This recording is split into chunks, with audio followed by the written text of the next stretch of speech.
ایک یہ شہودی ہے، ساس کے پیچھے ماں سے لڑنے بیٹھ جاتی ہے۔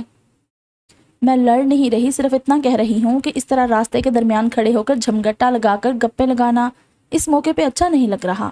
بیچاری ساجدہ کی کیا حالت ہے اس بارے میں تو سوچو۔ میری ساس کے پاس نہیں بیٹھنا تو بے شک مت بیٹھو، جا کر بھائی جان نوید کو ہی تسلی دو، دیکھو کیسے رنگ اڑا ہوا ہے ان کا۔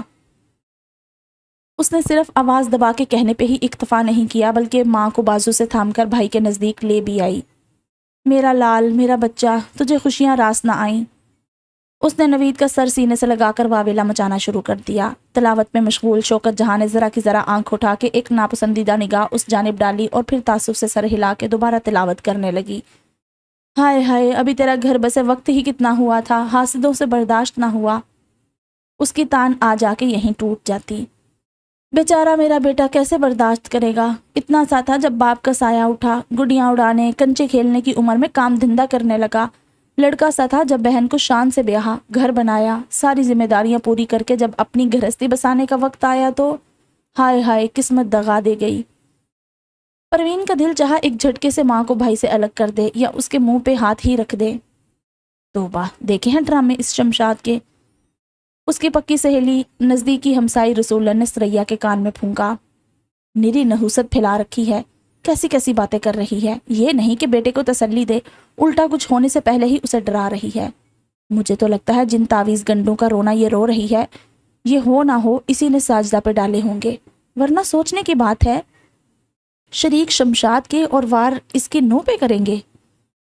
ان کا بس چلتا تو شمشاد کی ہی نہ گچی مروڑتے، پر یہ ساری حیاتی بھلا کس کے قابو آئی ہے؟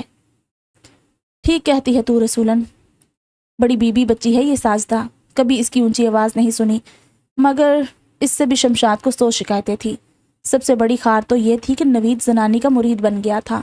اسے بڑی تکلیف تھی کہ نوید آخر پورے سال میں ایک دفعہ بھی زنانی سے لڑا کیوں نہیں، اس کی گت کیوں نہیں پٹی۔ میں نے تو کہا بھی کہ اب کیوں روتی ہے، اتنی ہلکی عمر کی اور اتنی سونی ووٹی لانے کی ضرورت کیا تھی، اب بھگت۔ پر وہ شمشاد ہی کیا جو بھگت لے، وہ تو بھگتانے والوں میں سے ہے۔ جس بڑے پیر سرکار کا نام لے رہی ہے، اسی کے تعویذ اس نے ساجدہ کا پتہ صاف کروانے کے لیے خود اپنی کیاری میں دبائے ہوں گے۔ دونوں اپنے اپنے ماہرانہ تجزیے بیان کر رہی تھیں۔ مونا ڈارلنگ، منزہ کے کانوں کے قریب یہ گنگناہٹ ابری تو اس کے لبوں پر مسکراہٹ پھیل گئی۔ وہ آٹا گوندھ رہی تھی، آخری ہاتھ لگا کر اس نے آٹے کو کپڑے سے ڈھانپا اور 2 قدم آگے بڑھ کے سنک میں ہاتھ دھونے لگی۔ مظہر بھی اس کے پیچھے سائی کی طرح لگا آگے بڑھ آیا۔ مونا ڈارلنگ، سویٹ ہارٹ، جانے من، وہ مسلسل اس کے کانوں میں سرگوشیاں کر رہا تھا۔ منزہ نے بمشکل اپنی مسکراہٹ دبائی اور پیچھے مڑ کے اسے مصنوعی ناراضی سے دیکھنے لگی۔ پھر وہی حرکت، آپ باز نہیں آئیں گے، پھر اتنی خوبصورت، تم باز نہیں آؤ گی۔ اف کتنا مشکل ہے آپ کو سمجھانا، اف کتنا مشکل ہے تم پر سے نظر ہٹانا۔ اب آپ یہاں سے جائیں گے یا نہیں؟ اب تم میرے پاس آؤ گی یا نہیں؟ شام کے 7 بجنے والے ہیں، مجھے کھانا تیار کرنا ہے، روٹیاں پکانی ہیں، امی کے لیے سوئیاں بنانی ہیں، انہوں نے کھانا کھانے سے منع کیا ہے، ابھی میں کیسے آ سکتی ہوں؟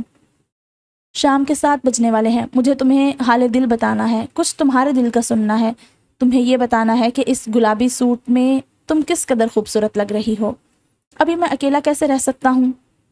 وہ مسلسل اسے مسکراتی نظروں سے دیکھتا، اس کی باتیں اسی پر لوٹا رہا تھا اور وہ زچ ہو رہی تھی۔ 2 سال سے زیادہ ہو گئے ہیں یہ بات سمجھاتے ہوئے، مگر مجال ہے جو آپ سمجھ جائیں۔ تنگ آ کر اس نے اپنا منہ پھیر لیا اور سارا غصہ سبزی پہ نکالنے لگی۔ اسے بے دردی سے چھیلتے کاٹتے ہوئے وہ بڑبڑا رہی تھی۔ مظہر سے لاکھ محبت رکھنے اور اس کی محبت پہ نازا رہنے کے باوجود کبھی کبھار وہ اس کی دیوانگی با الفاظ دیگر ڈٹائی سے عاجز آ جایا کرتی تھی۔ کتنی بار کہا ہے کہ امی کو پسند نہیں آپ کا یوں سارے گھر میں میرے پیچھے پیچھے منڈلانا۔ وہ بغیر کسی لحاظ کے سب کے سامنے شروع ہو جاتی ہیں۔ بے شرمی اور بے حیائی کے طعنے سنتے ہوئے اس قدر شرم محسوس ہوتی ہے، مگر آپ باز نہیں آتے، حالانکہ آپ کو اپنے گھر کا ماحول مجھ سے بہتر سمجھنا چاہیے۔ وہ ساس کی شکایتیں کرنے میں حد درجہ محتاط رہا کرتی تھی، مگر کبھی کبھار مظہر اسے برداشت کی حد تک توڑنے پہ مجبور کر دیتا تھا۔ اسے صورتحال کی سنگینی کا احساس کم ہوتا تھا۔ یوں بھی وہ صبح 9 بجے گھر سے نکلتا تو شام 6 ساڑھے 6 بجے لوٹتا۔ جو بھگتنا ہوتا بیچاری منزہ کو ہی بھگتنا پڑتا۔ اگر وہ اس کی مکمل تفصیل کبھی اسے بتا دیتی تب اسے احساس ہوتا، مگر اس احساس کے نتائج خاصے خوفناک نکلتے۔ وہ اپنی حرکتیں تو کیا چھوڑتا اور کیا خاک احتیاط کرتا، البتہ آستین پلٹ کے ماں اور بہن پر ضرور چڑھ دوڑتا، اس کی چہیتی بیوی کی آنکھ میں آنسو لانے کے جرم میں، اور اس سب سے اس کا بڑا جی گھبراتا تھا۔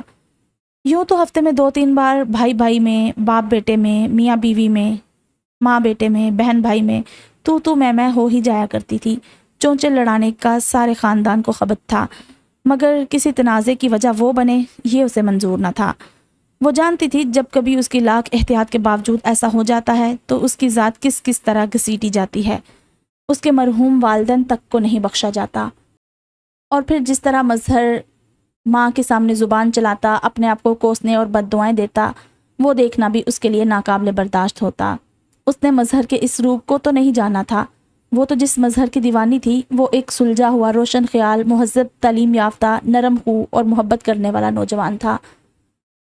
تمہیں سارے زمانے کی پرواہ ہوتی ہے سوائے میرے، فلاں کو برا نہ لگ جائے، فلانا ناراض نہ ہو جائے۔ کبھی میرے بارے میں سوچ کر ڈر نہیں لگا کہ کہیں تمہاری اس حرکت پہ میں ناراض نہ ہو جاؤں؟ میں یعنی کہ تمہارا مجازی خدا، تمہارا سرتاج؟ نہیں، کیونکہ میں جانتی ہوں آپ مجھ سے خفا ہو ہی نہیں سکتے۔ اس کے لہجے میں، اس کی پر اعتماد مسکراہٹ میں اور اس کی آنکھوں میں مان ہی مان بھرا تھا، مظہر کی محبت کا مان۔ اور اگر ہو گیا تو سوچ لو، میں نے کہا نا ایسا ہو ہی نہیں سکتا۔ اس نے چولہا جلایا اور دیگچی اوپر چڑھا دی۔ ہو بھی سکتا ہے، اس دنیا میں کچھ بھی ناممکن نہیں۔ آپ مجھے دھمکا رہے ہیں؟ نہیں، ذہنی طور پہ تیار کر رہا ہوں۔ ہو سکتا ہے کبھی میں تم سے اتنا ناراض ہو جاؤں کہ تمہارے 1000 منانے کے باوجود نہ مانوں، عمر بھر کے لیے تم سے منہ پھیر لوں۔ پتہ نہیں وہ واقعی اپنی خفگی کی دھمکیاں دے رہا تھا یا پھر اسے ستانے کی کوشش کر رہا تھا۔ جو بھی تھا، منزہ کو ایک دم اپنا دل ڈوبتے ہوئے محسوس ہوا۔ وہ تڑپ کے پلٹی، ہاتھ میں پکڑا کفگیر دیگچی سے ٹکرایا اور وہ دیگچی جس میں اس نے گرم تیل میں پیاز سرخ ہونے کے لیے چڑھا رکھی تھی، الٹ کے اس کے دائیں بازو پر گری۔ شکر ہے کہ تیل اتنا گرم نہیں تھا کہ اس کے بازو کی نازک جلد جھلس کر رہ جاتی۔ پھر بھی مظہر نے جلدی سے اس کا ہاتھ تھام کے بازو ٹھنڈے پانی کے نل کے نیچے رکھا۔ وہاں ایک گہرا سرخ دھبا نظر آ رہا تھا اور منزہ کی نگاہوں میں بے پناہ درد۔ دھیان سے کام کیا کرو یار، دیکھو جلا لیا نا خود کو، بہت درد ہو رہا ہے۔ مظہر اس کی نگاہوں سے جھلکتے گلا امیز درد کی حقیقت سے واقف تھا، اس کے باوجود دانستہ انجان بن کے پوچھا، ہاں بہت درد ہو رہا ہے، مگر آپ کو کیا، درد دینے سے پہلے سوچنا تھا۔ شرم تو نہیں آتی ایسی باتیں کرتے ہوئے؟ بہت ضبط کرتے ہوئے بھی اس کے آنسو چہرے پر پھیل گئے۔ یار تم چاہتی کیا ہو؟ کیا میں ہر وقت شرماتا رہوں؟ جب دیکھو مجھے شرم نہ آنے کے تانے دیتی رہتی ہو۔ تم سے پیار جتاتے ہوئے شرم کروں، اپنی وفا کا یقین دلانا ہو تو شرم کروں، تمہاری تعریف کرنی ہو تو شرم کروں۔ آخر کتنی شرم کروں؟ میں شرمیلا ٹگور بن جاؤں یا لاجونتی؟ وہ اس کی توجہ اپنے کہے الفاظ سے ہٹانے کے لیے ادھر ادھر کی ہانکنے لگا۔ اس کا نتیجہ حسب خواہش نکلا، باوجود اس سے ناراض ہونے کے وہ ہنس پڑی۔ یہ ہوئی نا بات، اب لگ رہی ہو میری مونا ڈارلنگ۔ اس پھول سے چہرے پہ شبنم کے قطرے بھلے لگتے ہیں جان، آنسو نہیں۔ اور خبردار جو کبھی میرے سامنے، میرے ہوتے ہوئے، میری زندگی میں کبھی تم نے آنسو بہائے تو، سمجھی؟ وہ اس کے آنسو صاف کر رہا تھا جب شمیم نے اپنی اچانک قسم کی انٹری دی۔ ویسے تو وہ 24 گھنٹوں میں ایک بار بھی کچن میں نہیں جھانکتی تھی، مگر اپنی بے چین فطرت کے ہاتھوں مجبور ہو کر جب مظہر بیوی کے پیچھے پیچھے یہاں تک چلا آتا تھا تب اس کا چھاپا مارنا ضروری ہوتا تھا۔ توبہ، ادھر تو جب دیکھو فلم چلتی رہتی ہے، اس نے سٹ پٹا کے پلٹنے کی اداکاری کرتے ہوئے کہا، جیسے کوئی بہت ہی واہیات منظر دیکھ لیا ہو۔ منزہ گھبرا کے پیچھے ہٹی، مظہر نے بھی برا سا منہ بنا کے اس کا ہاتھ چھوڑ دیا۔ امی خود ہی آ کے دیکھ لو کتنا دودھ ہے اور کتنا نہیں، میں تو نہیں جا سکتی اندر۔ اس نے کچن کے دروازے پہ کھڑے کھڑے ماں کو آواز دی۔ کیوں، اندر کرفیو لگا ہوا ہے یا تیرے جانے پہ پابندی ہے؟ کون پیدا ہوا ہے تجھ پہ پابندیاں لگانے والا؟ 2 وقت ہانڈی پکانے سے کوئی باورچی خانے کا مالک نہیں بن جاتا۔ نصرت حسب عادت اپنی مرضی کے مطلب نکالتے ہوئے زور زور سے بولتی اس طرف آئی۔ منزہ کو اچانک اپنی کلائی پہ جلن کا احساس شدت سے ہونے لگا۔ ڈبڈبائی نظروں سے اس نے مظہر کو دیکھتے ہوئے آنکھوں ہی آنکھوں میں یہاں سے جانے کی التجا کی، جسے وہ نظر انداز کر گیا۔ اچھی طرح جانتا تھا اس وقت یہاں سے کھسک لینے کا مطلب ہے منزہ کو اپنی ماں اور بہن کے نرغے میں نہتا چھوڑ دینا۔ کیا بات ہے، کس نے منع کیا ہے اندر جانے سے؟ نصرت نے کڑے تیوروں کے ساتھ پوچھا۔ زبان سے منع تو نہیں کیا، لیکن جس بے حیائی کے ساتھ یہ دونوں ہر وقت اور ہر جگہ رومانس لڑاتے پھرتے ہیں، اس کے بعد مجھ جیسی شریف لڑکی تو کمرے میں بند ہو کے ہی گزارا کر سکتی ہے۔ توبہ، نہ کوئی لحاظ نہ شرم، نہ خوف خدا. گھر میں چھوٹے بڑے سب موجود ہیں اور یہ تو جب دیکھو طوطا مینا بنے رہتے ہیں. کسی شریف گھر کی لڑکی ہوتی تو اتنا سوچتی کہ گھر میں بوڑھا سسر، جوان دیور اور کنواری نند موجود ہے، کوئی بھی کسی وقت اندر آ سکتا ہے، کیا عزت رہ جائے گی میری ان سب کی نظروں میں. مگر اسے عزت کا احساس ہوتا تو رونا کس بات کا تھا. عزت کا احساس کرنے والی ہوتی تو آنکھ مٹکا کر کے لڑکے کیسے پھنساتی. نصرت نے نفرت سے اسے دیکھا.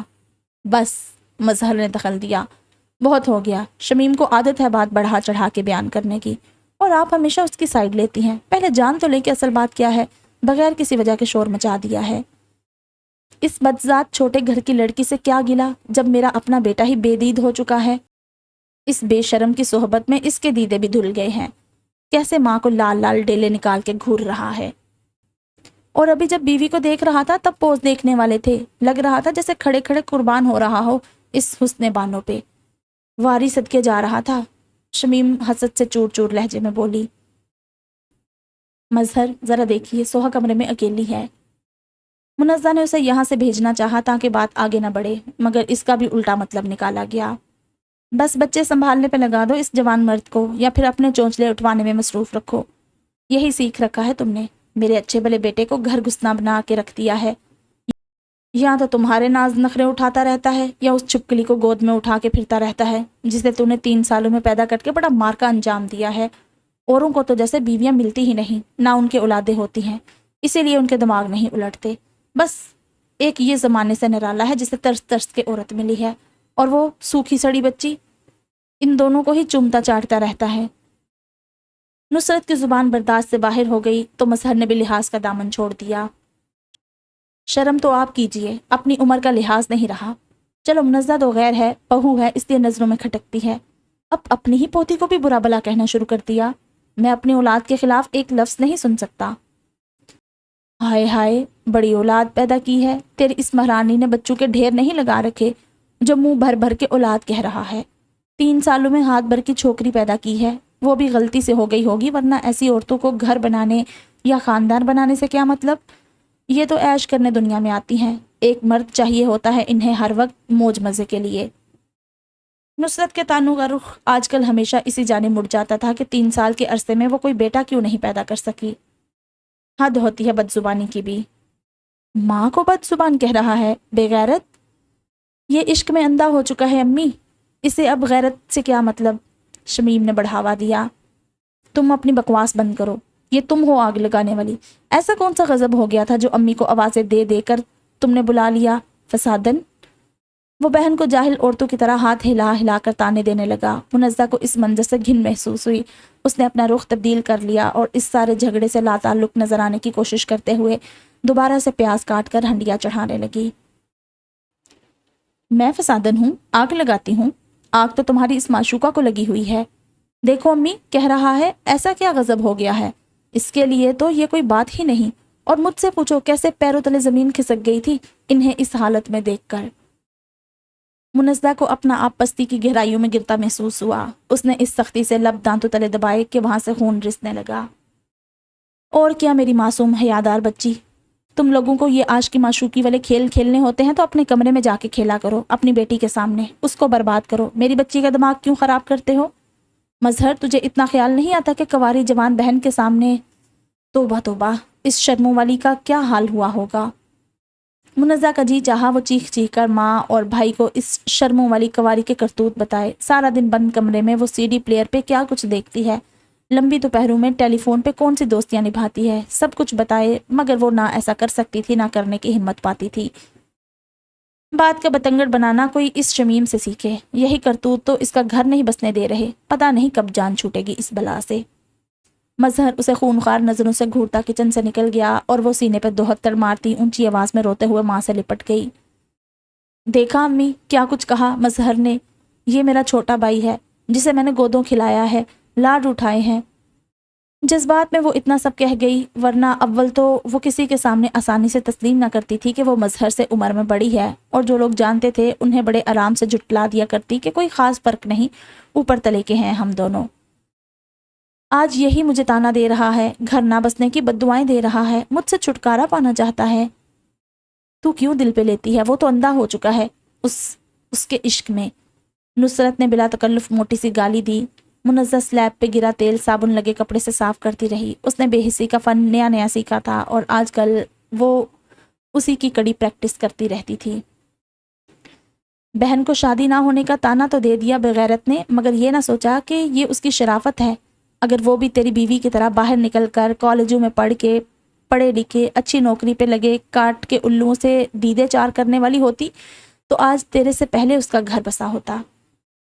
مگر میں نے اپنی لڑکی کو یہ تربیت نہیں دی۔ ایسی شریف بہن بیٹی گھر بیٹھی چپتی نہیں۔ وہ ایسی ہوتی ہیں جنہوں نے زمانے میں تھرتھلی مچا رکھی ہوتی ہے اپنے کرتوتوں سے، اور جن کے گھر والے بدنامی کے خوف سے انہیں چار کپڑوں میں رخصت کر ڈالتے ہیں۔ ایک ہی سانس میں اس نے منزہ کو کالج میں پڑھنے، مظہر سے پسند کی شادی کرنے اور جہیز نہ لانے کے سارے تانے دے ڈالے، اور کچھ ہلکی پھلکی ہو کر شمیم کے ساتھ کچن سے نکلی۔ منزہ نے ایک گہری سانس بھر کے خود کو پرسکون کرنا چاہا مگر ناکام رہی۔ ایک پھانسی سینے میں اٹک رہی تھی۔ اس نے پورا دھیان لگا کے کھانا پکانا شروع کر دیا۔ عموماً وہ کھانا پکانے کے دوران 3-4 بار کمرے کا چکر لگا لیا کرتی تھی کہ ایسا کرنے کی مظہر کی خاص تاکید ہوتی تھی، لیکن آج اس نے پوری طرح کچن میں مصروف رہنے کی کوشش کی۔ یہ ایک طرح سے مظہر سے اظہار ناراضگی تھا۔ وہ کتنی بار اس سے کہہ چکی تھی کہ اسے نند کی تنقید اور ساس کے تانے اتنے برے نہیں لگتے جتنا مظہر کا اس کی خاطر ان لوگوں سے جھگڑا کرنا اس کا دل دکھانے کا باعث بنتا ہے، اور وہ ہر بار ایسا نہ کرنے کا وعدہ کرنے کے بعد پھر یہی کچھ کر ڈالتا تھا۔ مصروف رہنے کے لیے اس نے نصرت کے لیے سوئیاں بنانے کے بعد میٹھے میں کسٹرڈ بھی بنا ڈالا، سلاد بھی دیر تک محنت سے سجائی اور 2 طرح کی چٹنی تیار کی۔ پورے 8:15 بجے وہ تھک کے چور پسینے میں شرابور کچن سے نکلی۔ کمرے کا دروازہ کھلتے ہی تیز پرفیوم کی مہک نے اس کا استقبال کیا۔ بیڈ پہ سوہا نے وائٹ اور پنک فراک میں ملبوس ہم رنگ جرابے اور سفید شوز پہنے گلابی کلپ لگا کے پونی ٹیلز بنائے بیٹھی تھی۔ یقیناً اسے مظہر نے تیار کیا تھا۔ منزہ نے اس کی تلاش میں نظریں دوڑائی۔ وہ بھی نکسک سے درست آئرن سٹینڈ کے نزدیک کھڑا تھا۔ آفس سے آنے کے بعد وہ عموماً آرام دہ شلوار قمیض پہن لیا کرتا تھا، علاوہ اس دن کے جب ان کا آؤٹنگ کا پروگرام ہوتا۔ اس وقت وہ تازہ کی شیو کے ساتھ گرے پینٹ اور گرے لائننگ والی شرٹ میں تیار کھڑا اس کا سوٹ پریس کر رہا تھا۔ اب یہ کون سا نیا ڈرامہ ہے؟ ہم ڈنر کے لیے باہر جا رہے ہیں۔ شوق سے جائیے۔ وہ بھنا کے بیڈ پر گر گئی اور تکیہ درست کر کے لیٹنے کی تیاری کی۔ شوق سے ہی جا رہے ہیں۔ وہ آگے بڑھ کے اسے اٹھانے لگا۔ جلدی کرو، تمہارا بلیک اور گرے سوٹ نکال کے پریس کر دیا ہے۔ کیا ہے یار، اتنا کنگالا، کوئی وائٹ اور گرے سوٹ ہی نہیں ملا تمہارا، ورنہ دونوں میچنگ ڈریسز پہنتے۔ چلو ہری، اب 12 بج رہے ہیں۔ تمہاری شکل پہ صرف منہ ہاتھ دھونے سے کام نہیں بنے گا، شاور لے لو، فریش ہو جاؤ گی۔ اس کے قطعی انداز سے لگ رہا تھا کہ اس کے سامنے منزہ کا کوئی بہانہ نہیں چلے گا، اس لیے نہ چاہتے ہوئے وہ اٹھ کے بیٹھ گئی۔ البتہ چہرے سے موڈ کی خرابی اب تک ظاہر ہو رہی تھی۔ اگر باہر ڈنر کا موڈ تھا تو کم از کم مجھے بتا تو دیتے، میں اتنا اہتمام نہ کرتی۔ جو امی نے کہا تھا بس اتنا کرتی۔ ہاں سوچا تھا، مگر وہ کان کھجانے لگا۔ تم سے ڈر لگتا ہے یار۔ ہاں بڑی خونخوار ہوں نا میں، پنجے مارتی ہوں۔ وہ ڈرنے کی اس ایکٹنگ پہ چڑھ گئی۔ یہی تانے تو سارا دن سنتی تھی کہ شوہر اس سے دبتا ہے۔ یہ حقیقت تو صرف وہی جانتی تھی کہ مظہر اس کی محبت میں لاکھ دیوانہ سہی مگر کرتا اپنے دل کی تھا۔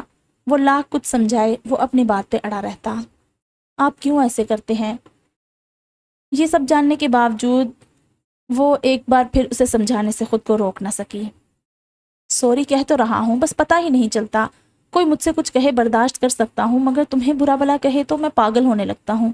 تمہاری آنکھ کا ایک آنسو میرا سارا ضبط، ساری برداشت بہا کے لے جاتا ہے۔ آپ کی یہ محبت مجھے بڑا خوار کرتی ہے۔ وہ بے بسی سے مسکرا دی۔ کان پکڑ کے معافی مانگ لوں؟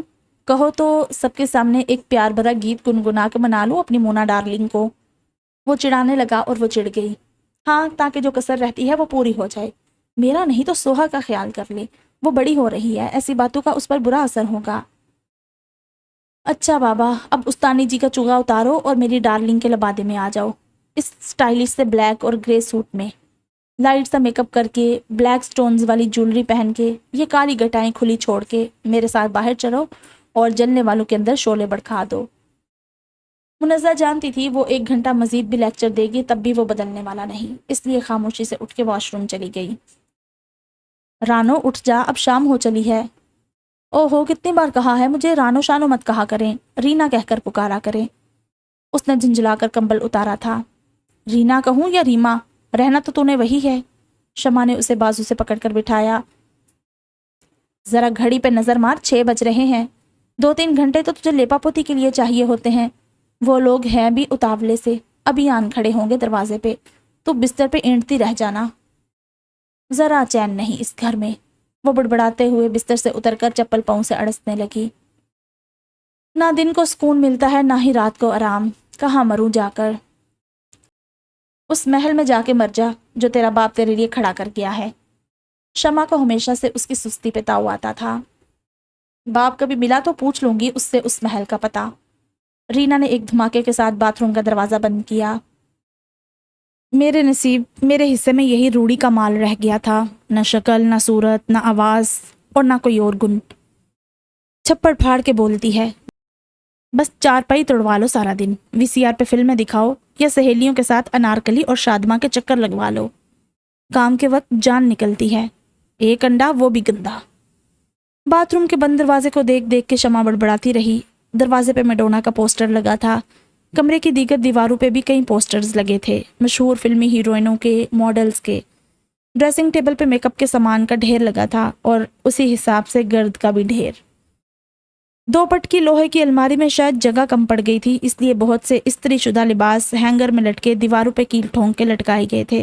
سنگل بیڈ کے ساتھ رکھی ریک میں ٹیپ ریکارڈر رکھا تھا، نچلے خانے میں کیسٹیں اور اس سے نچلے میں فیشن میگزین رکھے تھے۔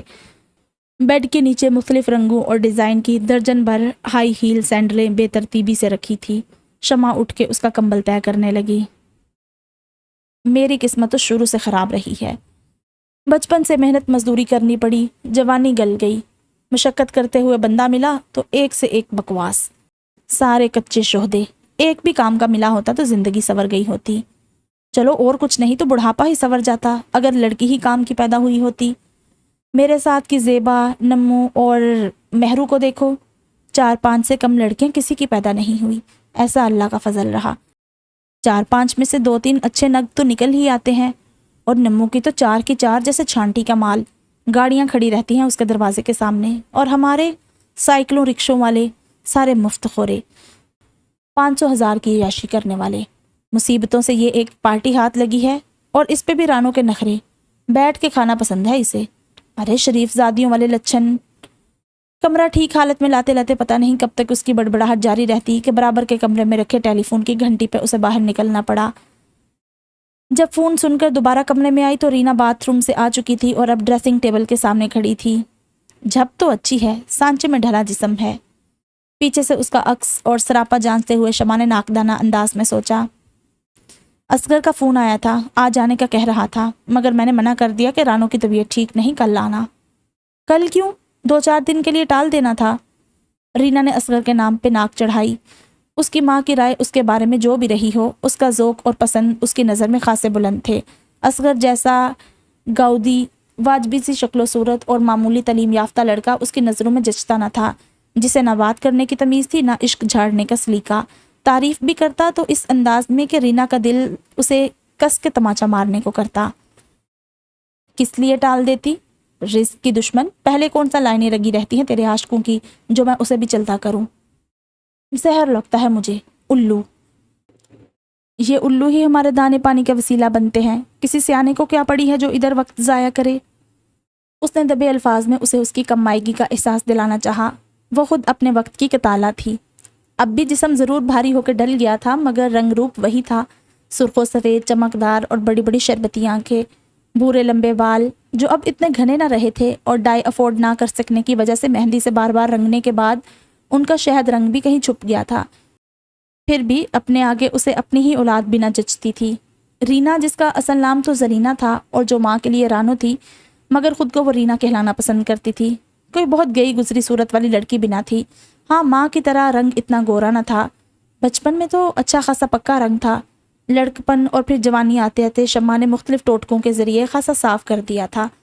نقش تیکھے تھے اور ساملے چہرے کے نمک کے ساتھ اور بھی کٹیلے لگنے لگتے تھے، مگر کوئی بھی نقش اپنی جگہ بے مثال نہ تھا، نہ آنکھیں شربتی، نہ نیلی، نہ جھیل سی، لب نہ کٹاؤ دار، نہ گلاب کی پنکھڑی سے، نہ رخساروں پہ گہرے بھمر بنتے تھے، نہ ہی مسکراہٹ کوئی بہت گدگدانے یا دل لبانے والی تھی۔